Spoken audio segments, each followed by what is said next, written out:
Chapter first is crop production and management. We all need food to survive. Food is the basic need for all living beings as it provides energy for doing work and raw material for building and repair of various parts of our body. You know that our country has a large population and therefore we need to produce a lot of food. हम सबको food survive करने के लिए ज़रूरत है. Food हमारी life की basic need है एंड ये हमें एनर्जी प्रोवाइड करता है. इसके रॉ मटेरियल बॉडी बिल्डिंग के लिए रिपेयर यूज़फुल होते हैं एंड इसके बॉडी के रिपेयर्स करते हैं. आप सबको पता है कि इंडिया एक लार्ज पॉपुलेशन वाला कंट्री है. सो यहाँ पर हमें अलॉट ऑफ फूड की नीड है. You also know that to produce such a large amount of food we need a large area of land. However, our land availability is limited. Indian scientists have experimented and researched and suggested of ways and means by which more food can be grown than before on the same piece of land. आप सबको पता है कि इतना large amount के food को produce करने के लिए एक लार्ज लैंड की ज़रूरत पड़ेगी. बट फूड अवेलेबिलिटी जो है वो लैंड जो है वो लिमिटेड है. सो फूड भी अवेलेबिलिटी भी लिमिटेड है. साइंटिस्ट ने ऐसे वेज एक्सपेरिमेंट किए हैं कि जिसके थ्रू हम फिक्स लैंड में means same piece of land में हम ज़्यादा से ज़्यादा फूड प्रोड्यूस कर सकते हैं. So next topic is food gatherer to food producer. When early man comes into existence he was a food gatherer. He lived a nomadic life and fed on animals and wild fruits. Agricultural practices such as irrigation, crop rotation, fertilizers, and pesticides were developed long ago, but have made great strides in the past century. Early man जब अस्तित्व में आए तो वो food gatherer थे. वो अपनी nomadic life जीते थे. मीन्स वो वन प्लेस से दूसरी प्लेस पर फूड के सर्च में निकलते थे और वो अपनी लाइफ सर्वाइव करते थे. उनका मेन फूड था wild animals and wild fruits. Agricultural practices such as irrigation and other was developed very after. Means वो बहुत सालों बाद ये सब इरीगेशन, क्रॉप रोटेशन, फर्टिलाइजर्स ये सब बाद में डेवलप हुआ. इससे पहले जो था मीन्स उनके पास अर्ली मैन जब आए तब उनके पास ये सब मेथड्स नहीं थे. मीन्स उन्हें स्टार्टिंग में खेती करना भी नहीं आता था. The food history of agriculture has played a major role in human development as agricultural progress has been a crucial factor in worldwide socio-economic change. Division of labor in agriculture societies made commonplace, specializations rarely seen in hunter-gatherers cultures, when farmers became capable of producing food beyond the needs of their own families. Agriculture की history जो है वो हमारे human life के development में बहुत ही important role play करती है, क्योंकि एग्रीकल्चर की हिस्ट्री से हमें बहुत सारे मेन वेज पता चले हैं कि how to produce large amount of food in a very simple way, in a easily. और लेबर डिवीज़न था एग्रीकल्चर में. एक कॉमन प्लेस लिया इसने हंटर गैदरर से कल्चर में. और व्हेन फार्मर्स जब कैपेबल हुए फूड प्रोड्यूस करने के लिए तो उनकी नीड्स जो है, उनकी फैमिली की नीड्स जो हैं वो बढ़ती चली गई. Their society were free to devote themselves to projects other than food acquisition. Historians and anthropologists have long argued that the development of agriculture made civilization possible. उनकी सोसाइटी जो थी वो फ्री थी कोई भी प्रोजेक्ट करने के लिए, मीन्स कोई भी वर्क करने के लिए. हिस्टोरियन और एंथ्रोपोलॉजिस्ट में ये बहस चलती रही है कि डेवलपमेंट ऑफ एग्रीकल्चर वो हुआ, उसने पॉसिबल किया है सिविलाइजेशन को. सो next topic is human dependence on plants and animals for food. Our food items are either plants products such as grains, vegetables and fruits, or animals products like milk, egg, mutton, chicken, etc.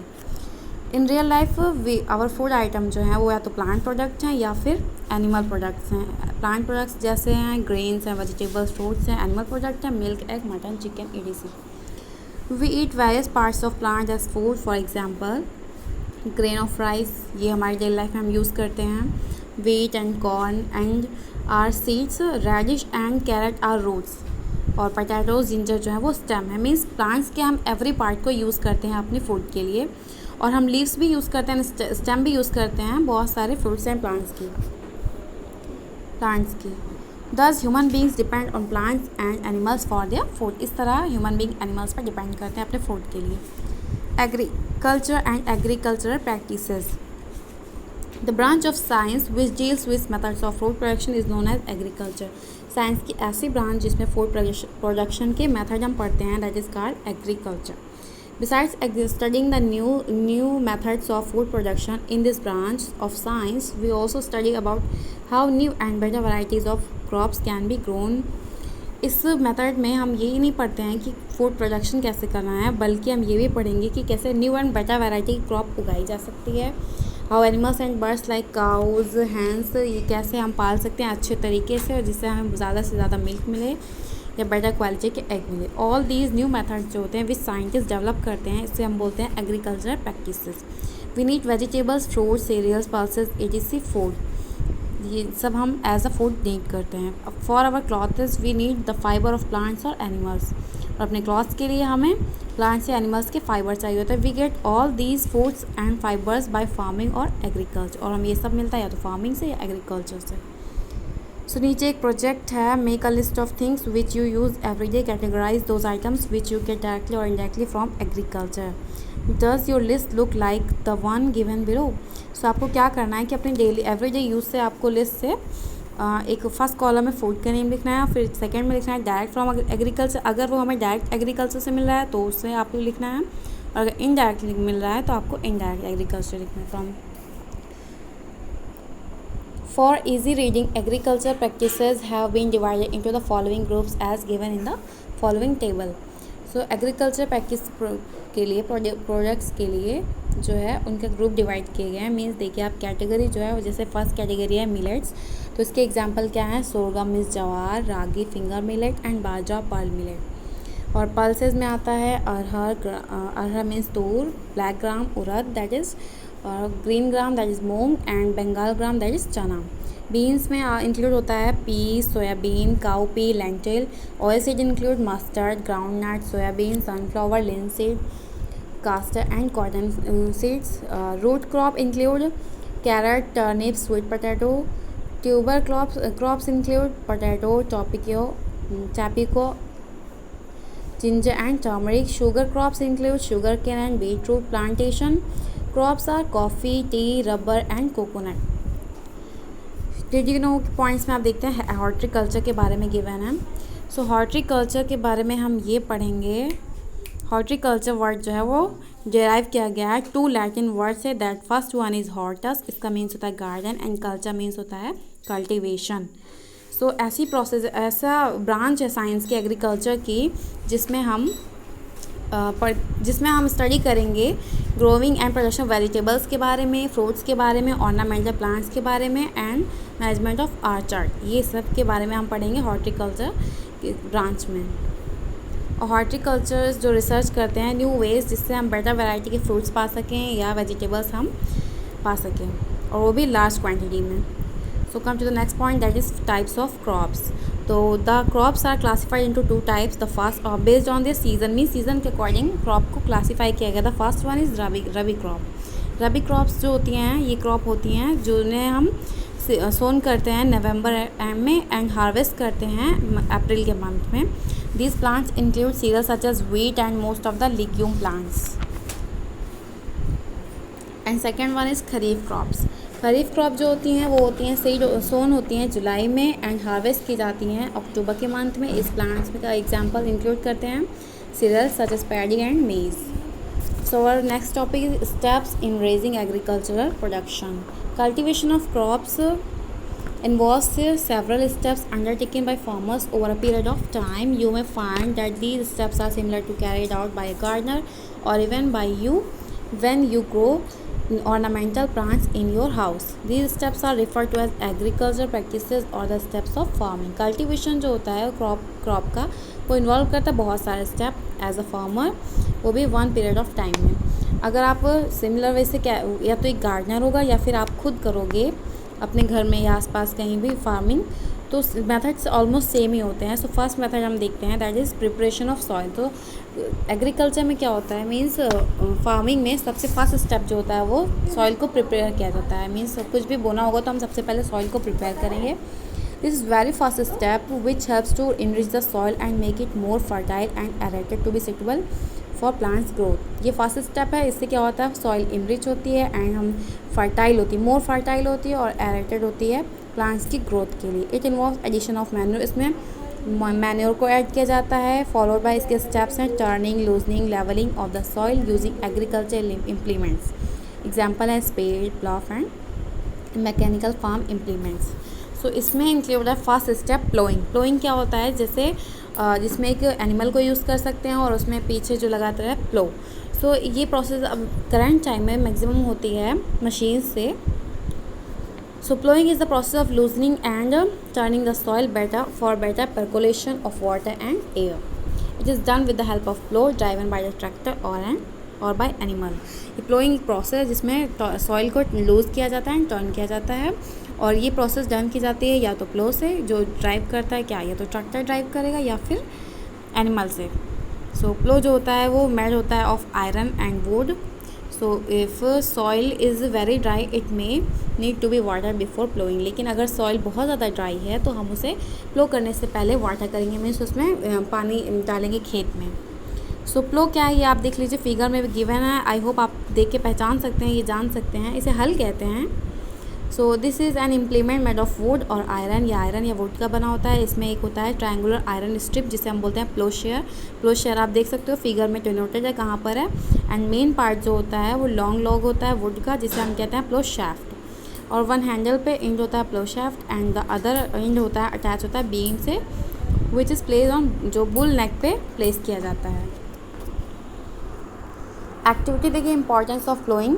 Ploughing का importance show करने के लिए अब यहाँ पर एक activity है, हम देख सकते हैं। टेक 2 प्लास्टिक ट्रेज, हमें प्लास्टिक ट्रे लेनी है 2 जो फिल होंगी सॉइल से। उसके बाद हमें क्या करना है, उस पर सम वाटर स्प्रिंकल करना है, मीन्स बॉटल दोनों ट्रे पे हमें कुछ पानी स्प्रिंकल करना है और हमें छोड़ देना है सन के लिए कुछ दिनों के लिए, 1 डे या 2 डे के लिए।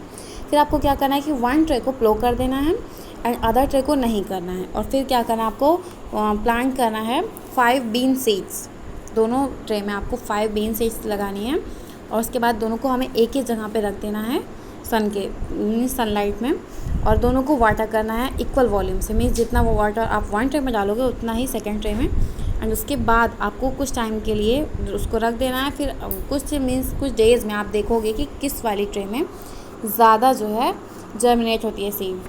आप खुद देख सकते हो कि जो प्लो वाली होगी, जो प्लोइंग वाली होगी सीड सॉइल, उसमें ज़्यादा से ज़्यादा सीड्स जर्मिनेट होंगे in the comparison of unploughed soil. So our next topic is hoe, that it is a simple tool used for removing weeds and plowing the soil.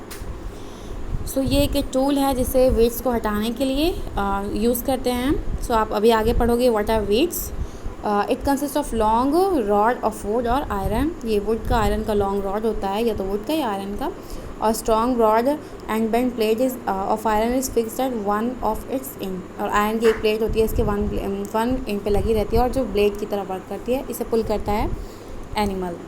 Second were next topic is cultivator. Now days ploughing is done by tractor driven cultivator. अब जो है प्लो किया जाता है अपने farm fields को bye tractor, जिसे drive करता है cultivator. The use of cultivator saves labour and time.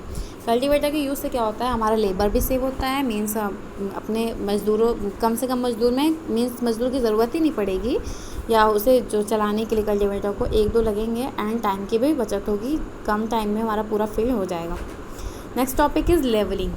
After ploughing the field becomes uneven. तो जब प्लोइंग की जाती है तो फील्ड अनइवन हो जाती है, तो उसको लेवलिंग करने के लिए सॉइल को लेवल करना पड़ता है। And even reduce chance of soil erosion. अगर हम इसे सॉइल को लेवल कर देंगे तो उससे सॉइल इरोजन की प्रॉब्लम नहीं होगी। और लेवलिंग को डन किया जाता है, मीन्स होती है ये वुडन या आयरन लेवलर से। आई होप आपने देखा होगा। So comes your next topic, that is sowing. So after the preparation of soil, जब सॉइल प्रिपेयर कर ली जाती है तो नेक्स्ट स्टेप हमारा होता है सोइंग। तो सोइंग एक ऐसी प्रोसेस है जिसमें सीड्स को पुट किया जाता है सॉइल में। Before sowing good quality seeds are selected. Sowing से पहले हम क्या करते हैं, गुड क्वालिटी की सीड देखते हैं, क्योंकि जितनी अच्छी सीड्स होगी उतनी ज़्यादा अच्छी हमारी क्रॉप होगी। Good quality seeds are clean and healthy seeds of a good variety. Good quality seed क्या होती हैं, क्लीन होती हैं, हेल्दी होती हैं, और भी अच्छी वैरायटी की। सीड ट्रीटमेंट क्या है, seeds can easily B attacked by micro organism. Seeds को भी ईजिली जो अटैक हो जाती है माइक्रो ऑर्गेनिज्म से। और the crops that grow out of disease seeds will also भी अनहेल्दी, और इन डिजीज सीड्स के साथ जो भी क्रॉप होगी वो क्या होगी, अनहेल्दी होगी। इसलिए फार्मर्स को ट्रीट करना पड़ता है इस सीड्स से by dipping them in certain chemicals like ceresan and agrosan. So farmers क्या करते हैं, कुछ केमिकल्स में उसे डिप करते हैं कुछ टाइम के लिए। This chemicals do not allow the micro organism to attack at the seeds and damage them. तो ये माइक्रो ऑर्गेनिज्म क्या करते हैं, सीड को पे अटैक नहीं होने देते, उसे डैमेज नहीं करने देते हैं माइक्रो ऑर्गेनिज्म को। सच केमिकल, ऐसे केमिकल्स को क्या बोलते हैं, फंगीसाइड्स। तो once the seeds are treated, अगर उसे ट्रीट कर लिया गया सीड को वंस, तो क्या होगी, उसे हम सोन कर सकते हैं, मीन्स उसे हम बो सकते हैं। मेथड ऑफ सोइंग के मेथड्स क्या हैं, तो सीड्स को जो है वो किसी भी मेथड से हम सो कर सकते हैं। The first one is broadcasting. जब सीड को फील्ड में स्कैटर किया जाएगा मैनुअली बाय हैंड, तो इस प्रोसेस को हम बोलेंगे ब्रॉडकास्टिंग, जो ट्रेडिशनल मेथड है, मीन्स इसे हमारी कंट्री में बहुत ही टाइम से यूज़ किया जा रहा है। And the second one is seed drill sowing. तो सेकेंड वन है, एक मेथड है सीड ड्रिल यूज़ करके हम कर सकते हैं, और ये मेथड जो है वो टेक्नोलॉजिकल मेथड है जो आजकल यूज़ किया जा रहा है, और अभी भी इसका यूज़ कम होता है।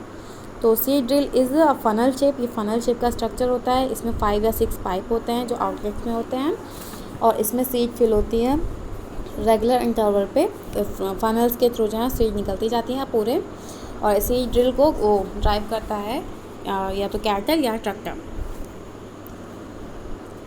सो next topic is preparing the seed bed and care of seedlings. Seed bed हम कैसे प्रिपेयर करेंगे और उसका हम केयर कैसे करेंगे सीडलिंग का। In certain crop plants like paddy and some of the vegetables seeds are not sown directly in the main field. कुछ प्लांट्स होते हैं, कुछ क्रॉप्स होती हैं, क्रॉप के प्लांट मीन्स जिन्हें हम डायरेक्टली फील्ड में नहीं सो करते हैं। इसके एग्जांपल्स हैं पैडी मीन्स आप समझ सकते हो, दैट इज़ वो चावल, एंड कुछ वेजिटेबल्स भी हैं। सो फर्स्ट क्या किया जाता है, इसको इन सीड्स को सो किया जाता है नर्सरी बेड में, मीन्स फर्स्ट जहाँ इन्हें लगाया जाता है उसे नर्सरी बेड बोलेंगे।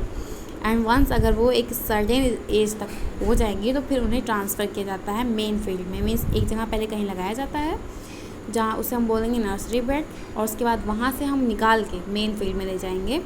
धान की प्रोसेस ऐसे ही होती है, आप लोग देखे होंगे, जानते भी होंगे। हाँ, these small plants are called seedlings, और ये जो स्मॉल प्लांट होते हैं जिन्हें हम वन फील्ड से निकाल के दूसरी फील्ड में लगाते हैं, इसे हम बोलते हैं seedlings. When the farmers prepare nursery bed they take care of following points. अगर वो नर्सरी बेड लगाएंगे तो बनाएंगे तो उसके उन्हें कुछ चीज़ें जो हैं केयर करनी पड़ेगी। तो उसके टॉपिक्स हैं, आप देखिए पॉइंट्स हैं। फर्स्ट पॉइंट है the soil of bed should be soft and loose. जो सॉइल होगा बेड का, मीन्स बेड जो होगा सॉइल का, मीन्स जो खेत की ज़मीन होगी जहाँ पर नर्सरी बेड तैयार किया गया है, वहाँ पर हमें क्या करना, सॉइल को सॉफ्ट होना चाहिए और लूज़ होना चाहिए कि जिससे उसकी सीडलिंग्स की जो रूट्स हैं वो अच्छे से ग्रो कर लें। और this can be achieve by digging, या तो हम डिग करके या प्लो करके फील्ड को ये हम प्रोसेस कर सकते हैं। Second point is the seed bed और where the seedlings are planted should be even.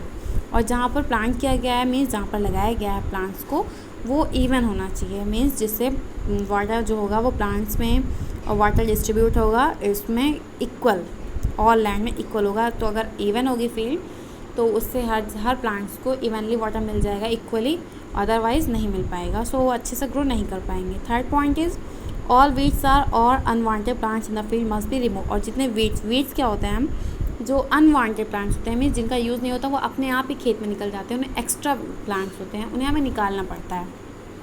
सो इन्हें हमें रिमूव करना चाहिए। क्यों? बिकॉज ये वीड जो होते हैं वो भी वाटर ले लेंगे एंड न्यूट्रिएंट्स ले लेंगे सॉइल से, तो क्या होगा, तो जो हमारा जो प्लांट्स है जिसे हमने लगाया है उसे इनफ नहीं मिल पाएगा न्यूट्रिएंट्स ज़मीन से। तो हम जितना चाह रहे हैं कि उसके पास न्यूट्रिएंट होना चाहिए वो नहीं होगा, सो हमें क्या करना पड़ेगा, वीड्स को हटाना पड़ेगा।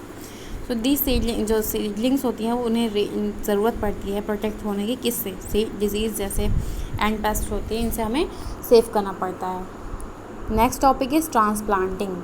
ट्रांसप्लांटिंग एक ऐसी प्रोसेस है जिसमें सीडलिंग्स को रिमूव किया जाता है नर्सरी बेड से ले कहाँ पर मेन फील्ड में प्लांट किया जाता है, मीन्स जहाँ पर हमने पहले लगाया था वहाँ से हम हटा के दूसरे मेन फील्ड में ला रहे हैं। धान की प्रोसेस ऐसी ही होती है। इन द मेन फील्ड में हम क्या करते हैं, सीडलिंग जो होती है उसको करते हैं प्रॉपर डिस्टेंस, उनको डिस्टेंस पे लगाया जाता है, मीन्स फिक्स डिस्टेंस पे होगी। जैसे अगर 1 मीटर पे लगाया जा रहा है तो एवरी प्लांट होगा वो 1 मीटर के डिस्टेंस पर ही लगाया जाएगा। Transplanting of seedlings is very important practice, क्योंकि इससे क्या ये इनेबल करता है, क्या select good and healthy seedling होती है, एंड उससे हमारी क्रॉप जो होती है वो बेटर होती है। इसके अलावा जो होता है ट्रांसप्लांट सीडलिंग्स जो होती हैं और उनकी रूट जो होती है वो एबल होती है डीप जाने में सॉइल के एंड मोर न्यूट्रिएंट्स वो पा सकती है। When seedlings get good food, they grow into healthy plants and give a better yield. अगर seedlings अच्छे फूड उनके पास होंगे, गुड फूड होंगे, तो वो हेल्दी प्लांट बनेंगी और वो अच्छी फसल हमें देंगी। तो आप आइए next topic, that is third topic is adding fertilizers. Fertilizers को हमें ऐड करना है, तो हम देखते हैं क्यों ऐड करना है और क्या है fertilizers. Crops need nutrients like phosphorus, calcium, nitrogen etc. for their growth. They pick up these nutrients from the soil. It is very important to add fertilizers to the soil. They provide nutrients to the soil and also help to obtain a better crop yield. Crop जो होती हैं उन्हें nutrients की ज़रूरत पड़ती है, उनके name है फास्फोरस, कैल्शियम, नाइट्रोजन, अपनी ग्रोथ के लिए। तो ये क्या करती हैं सॉइल क्रॉप्स, ये न्यूट्रिएंट्स सॉइल से ले लेती हैं। अगर ये वेरी इंपॉर्टेंट होता है सॉइल में फर्टिलाइज़र्स को भी ऐड करना, क्योंकि वो हमें सॉइल को जो है न्यूट्रिएंट्स दे देंगे और उससे क्या होगा, प्लांट्स को न्यूट्रिएंट्स मिल जाएगा। तो हमें एक अच्छी क्रॉप के लिए फर्टिलाइज़र्स को सॉइल में ऐड करना पड़ेगा। Depending on the type of soil the crop can to be grown we use different fertilizers. जैसे डिफरेंट टाइप की सॉइल होगी या क्रॉप होगी, उसके बेस पे डिफरेंट फर्टिलाइज़र्स को यूज़ किया जाता है। The way use of fertilizers also depend upon the type of fertilizer being added to the soil. जिस वे से हम फर्टिलाइज़र को ऐड करें ये डिपेंड भी करता है कि फर्टिलाइज़र किस टाइप का है और उसे किस टाइप के सॉइल में ऐड किया जा रहा है। Fertilizers which contain nitrogen means nitrogenous fertilizer is generally given in 2 or 3 doses. जो नाइट्रोजन फर्टिलाइज़र होता है जो मीन्स जो ऐसा फर्टिलाइज़र जो नाइट्रोजन कंटेन करता है उसको जनरली 2 या 3 डोज में किसी भी फील्ड में ऐड करना होता है। अदर फर्टिलाइज़र्स जैसे फास्फेटिक एंड कॉम्प्लेक्स फर्टिलाइज़र्स हैं। सम फर्टिलाइज़र्स हैं ऐड किया था सॉइल में बिफोर ट्रांसप्लांट करने से पहले ही ऐड कर दिए जाते हैं सॉइल में। You must have heard about the most commonly use fertilizers NPK। आपने NPK के बारे में सुना होगा। मीन्स NPK एक ऐसा फर्टिलाइज़र है जिसके मीन्स NPK का फुल फॉर्म आप देखिए, N for nitrogen, P for phosphate and K for potassium. While fertilizers are manufactured from chemicals in factories। Fertilizers जो होते हैं फैक्ट्रीज़ में बनते हैं केमिकल्स से, जबकि मैन्योर क्या होते हैं वो ऑर्गेनिक सब्सटेंस से बनते हैं जिनमें स्मॉल क्वांटिटी में न्यूट्रिएंट्स होता है। Some of commonly use manures are given below, that is farm yard manure. Manures जो होता है वो कंपनी में नहीं बनेंगे, वो हमारे आसपास भी बन सकते हैं। आप देखते हैं अभी नेक्स्ट टॉपिक में आप देखने को मिलेगा पढ़ने को। So farm yard manure as the name suggest it is a mixture of decompose cattle dung. ये कैटल डंग से के डिकम्पोजिशन का मिक्सचर होता है। And urine left over fodder, cattle feed का जो होता है उसका उसे फॉडर बोलेंगे उस, एंड लिटर, इन सब का मिक्सचर होता है। कंपोस्ट देखिए नेक्स्ट टॉपिक क्या है, इसमें क्या है, कंपोस्ट जो ऐसा मैन्योर है जो बनता है वेजिटेबल एनिमल रिफ्यूज कलेक्ट जो होते हैं, जो डोमेस्टिक वेस्ट से, स्ट्रॉ से, वेट से, इनका मिक्सचर होता है। मीन्स इनके मिलने से, इनके जब हम डंप कर देंगे डीप पिट में, मीन्स किसी गड्ढे में खोद के अगर हम इसे वो कर देंगे, मीन्स अपने जो डोमेस्टिक वेस्ट होते हैं तो वो क्या बन जाएगा, मैन्योर बन जाएगा, उसे हम बोलते हैं compost. The third one is vermi compost. Vermi compost एक ऐसी प्रोसेस है जो अर्थवॉर्म के थ्रू होती है। मीन्स ऐसे लाइक फर्टिलाइज़र जो होते हैं मैन्योर को भी में भी ऐड किया जाता है सॉइल में न्यूट्रिएंट्स के लिए। वर्मी कंपोस्ट में क्या होता है कि अर्थवॉर्म जो होते हैं वो ब्रेक डाउन कर देते हैं डोमेस्टिक वेस्ट को। Fourth is irrigation, the process of supplying water to crops through canals, reservoirs, tubewells. So क्या होता है कि वाटर को सप्लाई करने की जो प्रोसेस होती है फील्ड में उसे हम बोलते हैं इरिगेशन। और इसके बहुत सारे सोर्स हैं, कैनाल के थ्रू, रिजर्वायर, ट्यूबवेल भी होते हैं। आजकल तो मेनली ट्यूबवेल यूज़ होती है या फिर canals. The time and frequency of irrigation varies from crop to crop, soil to soil and season to season. जो उसकी फ्रिक्वेंसी टाइम होता है ये डिपेंड करता है क्रॉप पर, सॉइल पर एंड सीजन पर। Irrigation is necessary for development of plants. Irrigation की प्रोसेस इंपॉर्टेंट है प्लांट्स के डेवलपमेंट के लिए, प्रॉपर डेवलपमेंट के लिए। Roots fail to develop and penetrate in the dry soil. Dry soil में क्या होता है कि रूट्स होती हैं वो अच्छे से डेवलप नहीं कर पाती हैं, ना ही पेंट्रेट कर पाएंगी। The crop is irrigated according to its requirement and soil characteristic. Irrigation is essential during the growth of seedlings, seedling की ग्रोथ के लिए, ड्यूरिंग एंड फ्लावरिंग के during, and grain filling stages के ड्यूरिंग हमारी irrigation की process जो है वो इम्पॉर्टेंट होती है। सो सोर्सेज ऑफ इरीगेशन हम देखते हैं. The sources of irrigation are wells, tubewells, ponds, lake, rivers, dams and canals. ये आप सब जानते हो. इनके थ्रू हम या किसी भी सोर्स के थ्रू हम अपने फील्ड में वाटरिंग कर सकते हैं, सप्लाई ऑफ वाटर कर सकते हैं. Traditional method for irrigation. और ट्रेडिशनल मेथड मीन्स विलेजेस में कौन सा मेथड यूज़ होता है. तो हम देखते हैं water is lifted up by different method. Different region from wells, different region के अकॉर्डिंग होता है. जहाँ पर जैसे वेल होगा तो वहाँ पर वेल से की जाएगी इरीगेशन. लेक होगी तो लेक से हो जाएगी, या फिर वो क्या बोलते हैं ट्यूबवेल्स होते हैं उसके थ्रू हो जाता है. कैटल और human labour is used in these method. या कैटल यूज़ किया जाता है या ह्यूमन लेबर यूज़ किया जाता है इरीगेशन के लिए. सो इन मेथड जो होते हैं चीपर होते हैं बट लेस एफिशिएंट होते हैं. मीन्स ये सस्ते तो होंगे लेकिन ये सफिशिएंट नहीं होंगे. मॉडर्न मेथड्स क्या हैं देखिए इरीगेशन के. तो sprinkler irrigation and drip irrigation जो है वो एग्जांपल है मॉडर्न इरीगेशन के. और ये मेथड जो होते हैं वाटर को सेव करने में भी हमारी हेल्प करते हैं. फिगर में आप देख सकते हैं कि एक जगह एक पॉइंट पर एक पाइप है और उसके थ्रू जो है वाटर स्प्रिंकल हो रहा है. और ड्रिप इरीगेशन में आप देखिए पाइप्स बिछे हुए हैं और उसके थ्रू जो है जगह जगह पर पानी मिल रहा है. So come to the next point, that is 5th point, crop protection and weedings. कैसे हम क्रॉप को प्रोटेक्ट करेंगे और वीडिंग क्या होगी, वीडिंग कौन सी प्रोसेस है. So as crops grow in the field they have to be protect. अगर वो क्रॉप फील्ड में ग्रो करेगी तो हमें उसे प्रोटेक्ट भी करना है. सो दे अदरवाइज जिससे वो प्रोड्यूस करेंगे healthy yield. The weeds growing along with crops have to be remove. जो वीड ग्रो करती हैं प्लांट्स के अलॉन्ग उसे हमें रिमूव करना होगा. एंड ग्रोइंग क्रॉप जो होगी उसे सेव करना होगा पेस्ट के अटैक से, स्पेशली इंसेक्ट के अटैक से. वीड कंट्रोल कैसे होगी देखते हैं. The undesirable plants that compete with the main crop of for sunshine, water and space in the field are called weeds. तो जो अनडिजायरेबल प्लांट्स होते हैं जिनकी हमें ज़रूरत नहीं होती है वो अपने आप ही मेन क्रॉप के साथ आ जाते हैं, उसे हम बोलते हैं वीड्स. वीड्स को रिमूव करना होगा एज वो यूज़ करते हैं न्यूट्रिएंट सॉइल से, और जिससे हमारी जो मेन क्रॉप है वो यूज़लेस हो सकती है. इसलिए वीड्स को हमें रिमूव करना होगा अपने फील्ड से. वीड्स को कैटेगराइज किया गया है 2 ग्रुप में. The first is graminaceous means monocotyledonous and non-gramineous that is dicotyledonous. तो ये 2 ग्रुप्स हैं. तो हरियाली और धूप grass is the first one example that is graminaceous weed, while cholai is a non-gramineous weed.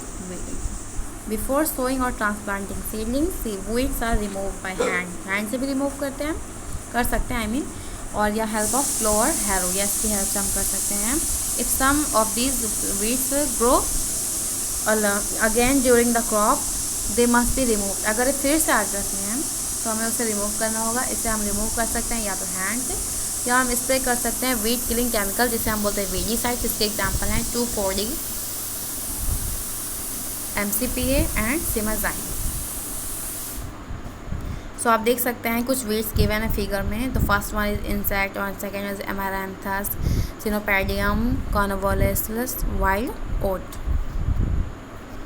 So control of plant disease and pest. कैसे हम plant disease को control करेंगे और उसे हम पेस्ट करेंगे, प्लांट्स को पेस्ट करेंगे, कंट्रोल करेंगे. A lot of plants die due to some disease and pest which attack and damage them. बहुत सारे प्लांट्स होते हैं डिजीज़ से एंड पेस्ट के अटैक से किल हो जाते हैं. सो हमें इसे कैसे प्रोटेक्ट करना है. जनरली प्लांट डिजीज़ जो होती हैं वो या तो फंगी से होंगी, या बैक्टीरिया से होंगी, या वायरस से होंगी. सो दीज डिजीज़ जो होती हैं ट्रांसमिट होती हैं या तो सीड से खुद होती हैं, या एयर से, या सॉइल से. एग्जाम्पल हैं रस्ट ऑफ वीट की जो डिजीज़ है रस्ट है, एंड ब्लास्ट ऑफ राइस. ये 2 कॉमन फंगल डिजीज़ हैं प्लांट्स की, मीन्स ये फंगी से होती हैं. Insect are generally pest which eat and destroy crops. To control plant diseases and pest we can spray fungicides and pesticides. Pest and fungus से हमें रिमूव करने के लिए हम क्या यूज़ कर सकते हैं, fungicides and pesticides. Chemical method से हटकर हम बायोलॉजिकल कंट्रोल भी यूज़ कर सकते हैं, जैसे कि एक्वाटिक वेट्स जो होती हैं वो ईटन अप होती हैं सर्टेन फिश से. कुछ फिश होती हैं जो एक्वाटिक वेट्स को ईट कर लेती हैं. Some insect pest are control by introducing their predator insect. उनके प्रीडेटर इंसेक्ट जो होते हैं उसे हम क्या कर सकते हैं, इसे अगर हम यूज़ करेंगे तो वो कंट्रोल हो जाएंगे. तो अब next topic is harvesting. Harvesting machines have now replaced the back-breaking job of hand harvesting with the sickle and scythe. Harvesting machines cut or dig out the plant or its parts as required. The machines gather the plant parts, separate the desired parts, and eliminate the parts not needed. Certain harvesting machines may even load the crop for transport. Means harvesting एक ऐसी process है जिसमें crops को cut किया जाता है खेत से. इसकी दो प्रोसेस हैं, या तो हाथ से कर सकते हैं या फिर मशीन से. आजकल तो मशीन में ज़्यादातर यूज़ की जाती हैं, और बट विलेजेस में अभी भी वो हैंड से ही कट की जाती है crops. Come to the next point, some other different agriculture practices. कुछ अदर एग्रीकल्चर प्रैक्टिसेस हैं, चलिए हम पढ़ते हैं. The first one is rotation of crop.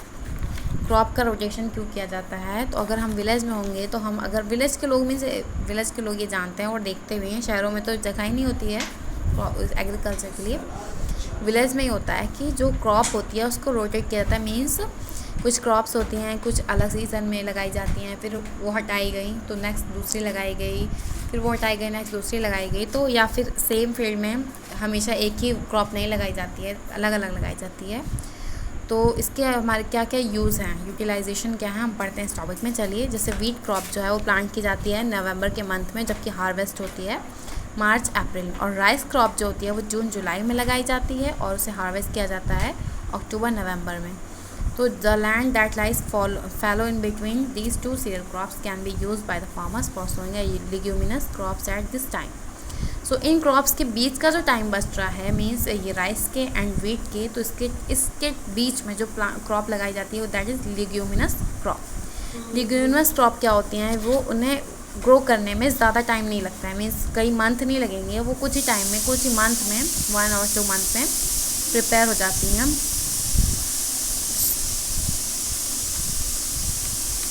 Leguminous crop में के एग्जाम्पल हैं pea, beans, grams and pulses. They harbour nitrogen fixing bacteria in nodules of their roots. और वो अपनी रूट्स में क्या करती हैं, नाइट्रोजन फिक्सिंग बैक्टीरिया रखती हैं. These bacteria convert free nitrogen from atmosphere into usable form. और ये बैक्टीरिया क्या करते हैं, फ्री नाइट्रोजन की, एटमॉस्फेयर में जो फ्री नाइट्रोजन होती है उसको कन्वर्ट कर देते हैं यूजेबल फॉर्म में. दस after the leguminous crop is harvest, जब हम इसको हार्वेस्ट करेंगे, कट करेंगे, तो सॉइल जो होती है वो फर्टाइल हो जाती है अदर क्रॉप्स के लिए. The process of growing a different crop, preferably a leguminous crop, in between rising of two similar crops is called rotation of crops. तो rotation of crop एक ऐसी process है जिसमें different crop को जो है उनके बीच की टाइमिंग में एक leguminous crop भी लगाई जाएगी, तो हम उसे बोलेंगे rotation of crops. So crop rotation has a lot of benefits. इसके बहुत सारे benefits हैं.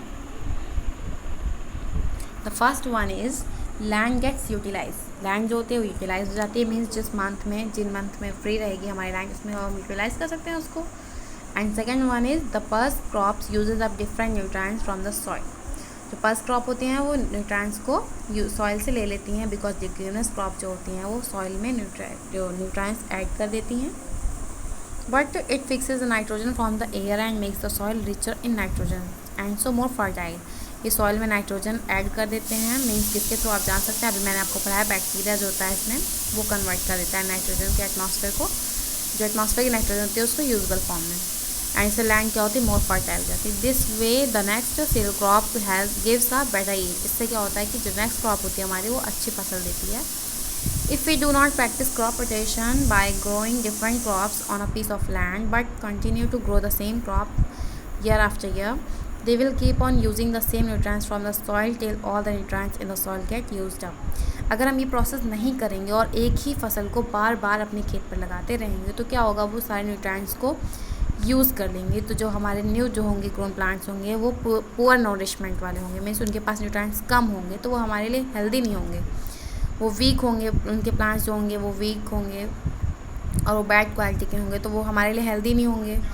व्हेन प्लांट्स आर वीक, और जब वो प्लांट्स वीक होंगे तो इंसेक्ट जो होंगे वो इजीली उन पर अटैक करके उन्हें डिस्ट्रॉय भी करेंगे. तो मीन्स हमारी पूरी क्रॉप जो होगी वो ख़राब हो जाएगी. इसलिए क्रॉप रोटेशन जो है वो रिस्टोर करता है लैंड की फर्टिलिटी और एक अच्छी फसल देता है. प्रिवेंट करता है क्रॉप को डिजीज़ से, पेस्ट से, एंड रिड्यूस करता है केमिकल फर्टिलाइजर पे डिपेंडेंस जो हमारी उसको रिड्यूस भी कर देता है.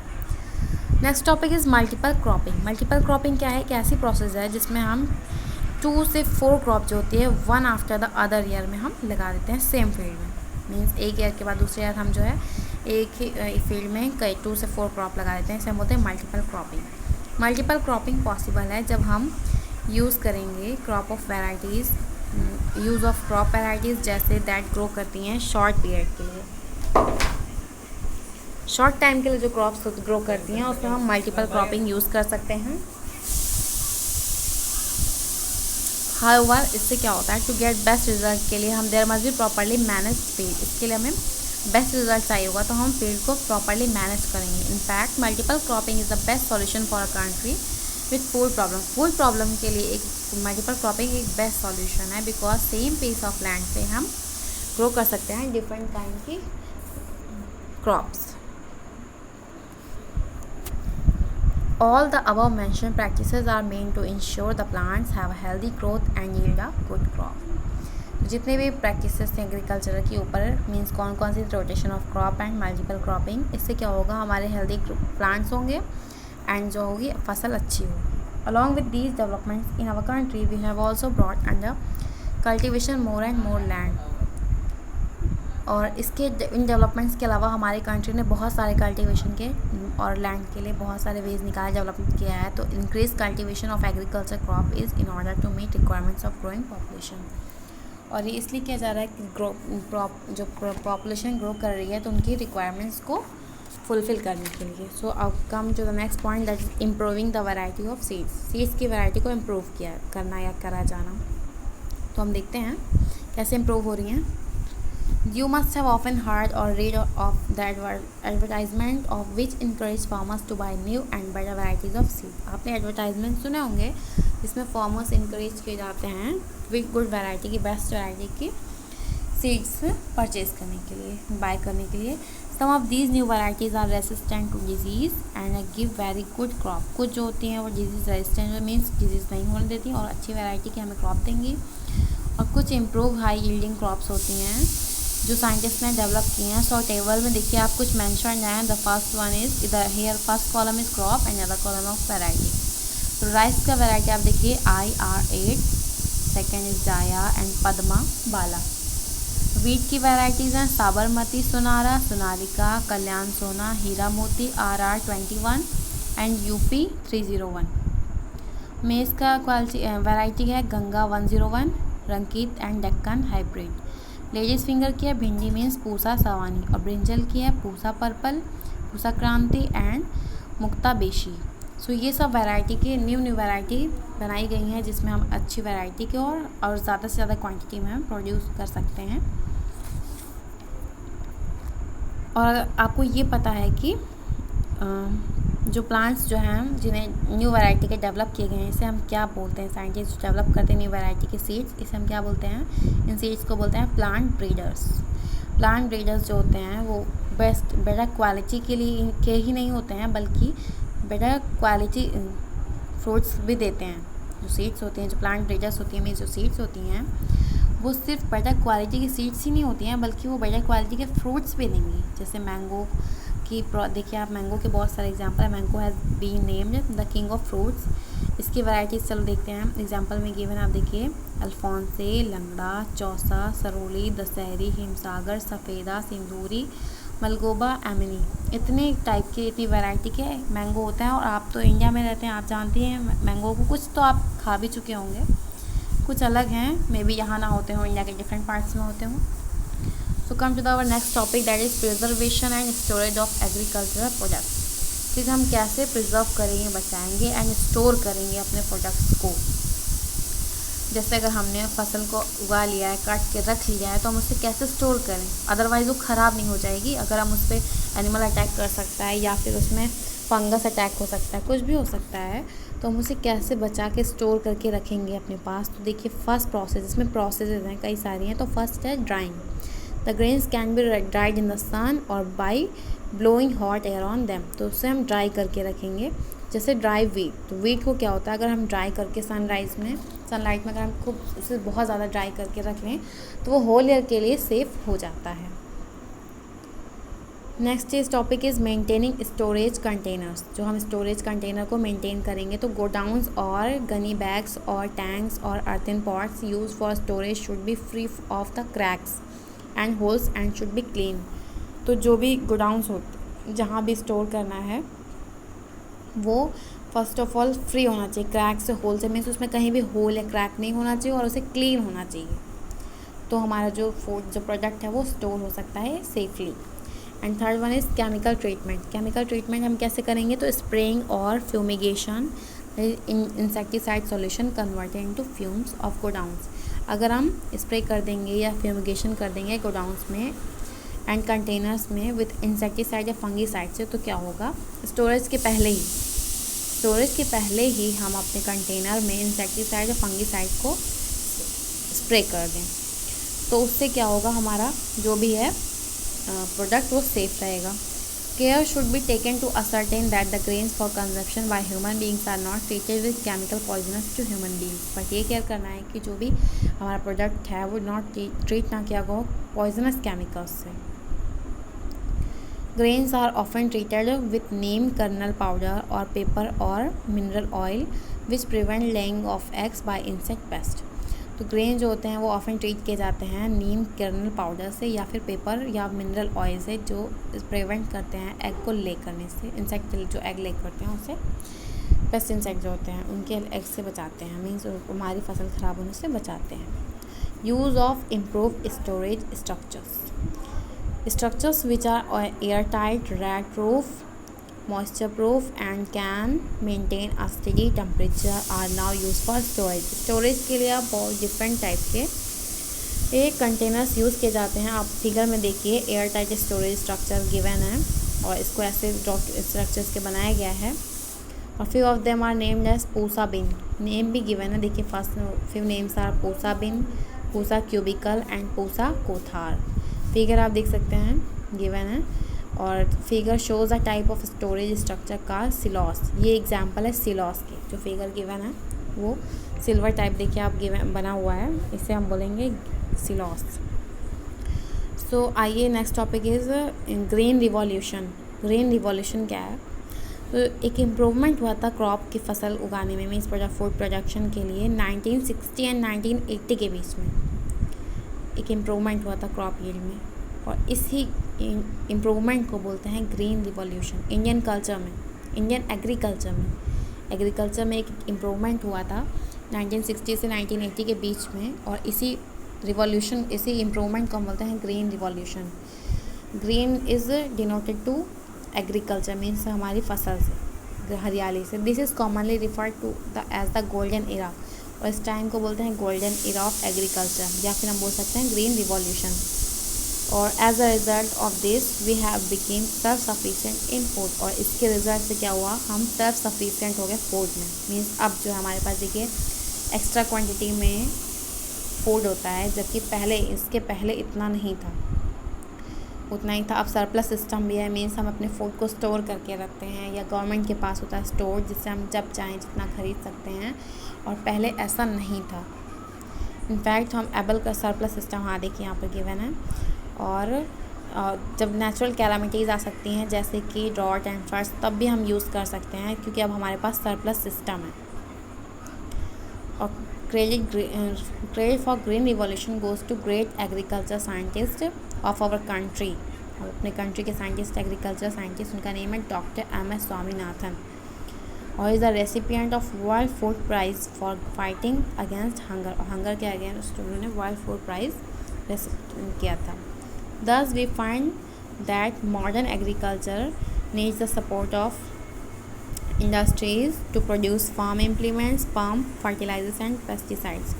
So हम मॉडर्न एग्रीकल्चर में देखिए हमें किसका सपोर्ट चाहिए? इंडस्ट्रीज़ का सपोर्ट चाहिए। इंडस्ट्रीज़ को क्या करना होगा कि वो इम्प्लीमेंट्स को फॉर्म करें, नए नए इम्प्लीमेंट्स बनाएं, पम्प्स बनाएं, फर्टिलाइजर्स या पेस्टिसाइड्स बनाती रहें। Irrigation and power projects to provide timely supply of water and power. Irrigation होना चाहिए, जिसके लिए इरीगेशन के लिए अच्छी टाइप की सप्लाई के लिए, वाटर सप्लाई के लिए उनके वो प्रिपेयर करना है। एंड पावर प्रोजेक्ट मीन्स अच्छी टाइप इलेक्ट्रिसिटी मिल सके। And research and development institutions to breed newer.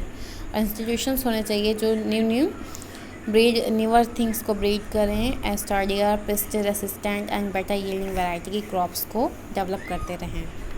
So our next topic is animal husbandry. तो the branch of science which deals with the study of various breeds of domesticated animals and there management for obtaining better products and services from them is termed as animal husbandry. The term husbandry comes from husband which means one who takes care.